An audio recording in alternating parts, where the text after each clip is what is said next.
ईमानदारी का इनाम। रामू एक गरीब किसान था।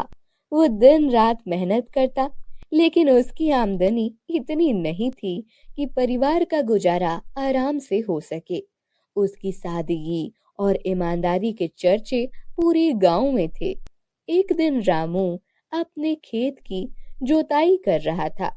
अचानक हल किसी सख्त चीज से टकराया। अरे, ये क्या टकराया? लगता है कोई पत्थर है। वो हल रोककर झुकता है और मिट्टी हटाने लगता है। थोड़ी खुदाई के बाद एक चमकता हुआ बटुआ नजर आता है। अरे, ये तो कोई बटुआ है, लेकिन यहाँ कैसे आया? वह बटुआ उठाकर ध्यान से देखता है। इसमें कुछ कीमती चीज हो सकती है, लेकिन ये किसका हो सकता है? वह चारों ओर नजर दौड़ाता है, फिर बटुआ खोलकर देखता है। हे भगवान, इसमें तो बहुत सारे सोने चांदी के सिक्के हैं। ये तो मेरा नहीं है, जरूर किसी का खोया हुआ होगा। मुझे इसे मालिक तक पहुंचाना चाहिए। रामू बटुआ हाथ में लिए गांव की ओर बढ़ता है। उसके मन में ईमानदारी और लालच के बीच संघर्ष चल रहा है। ये बटुआ मेरी गरीबी दूर कर सकता है, लेकिन ये मेरा नहीं है। सही यही होगा कि मैं इसे लौटा दूं। वो तेज कदमों से सरपंच के घर पहुंचता है और दरवाजा खटखटाता है। अरे रामू, इतनी जल्दी में क्यों आए हो? सब ठीक तो है ना? सरपंच जी, ये बटुआ मुझे खेत में मिला है। इसमें सोने के सिक्के हैं। ये किसी का खोया हुआ होगा। कृपया असली मालिक तक पहुंचा दीजिए। सरपंच बटुआ खोलकर देखते हैं और चौंक जाते हैं।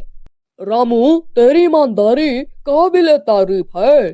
कोई और होता तो शायद इसे रख लेता, लेकिन तूने इसे लौटाना सही समझा। सरपंच जी, ईमानदारी ही सबसे बड़ी दौलत होती है।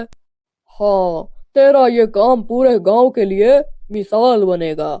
मैं अभी गांव में ऐलान करवाता हूँ कि जिसका यह बटुआ है वो आकर पहचान ले। सरपंच रामू को लेकर गांव के चौपाल पर आता है। सरपंच जी को देखकर गांव के चौपाल पर भीड़ जमा हो जाती है। फिर सरपंच बटुआ दिखाकर घोषणा करता है। ये बटुआ और रामू को खेत में मिला है, और यदि किसी का खोया हो तो आकर पहचान ले। कुछ देर बाद एक व्यापारी भीड़ में से आगे आता है और बटुए को देखकर चौंक जाता है। सरपंच जी, ये बटुआ मेरा है। इसमें मेरे मेहनत की कमाई थी। अगर ये तेरा है तो इसमें क्या क्या है बता। इसमें सोने के 10 सिक्के और कुछ चांदी के गहने हैं, जो मैं व्यापार के लिए लाया था। सरपंच बटुआ खोलते हैं और गिनती करते हैं। सचमुच वही चीजें थी। रामू देख, ये बटुआ इसी का है। मुझे पहले से ही पता था कि इसका असली मालिक जरूर आएगा।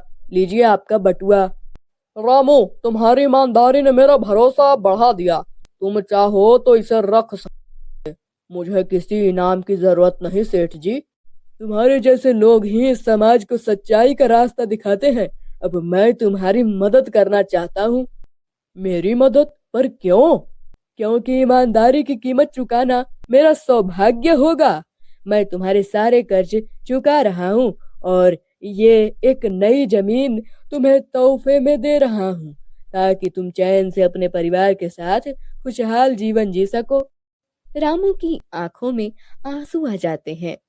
ये तो मेरी कल्पना से परे था सेठ जी।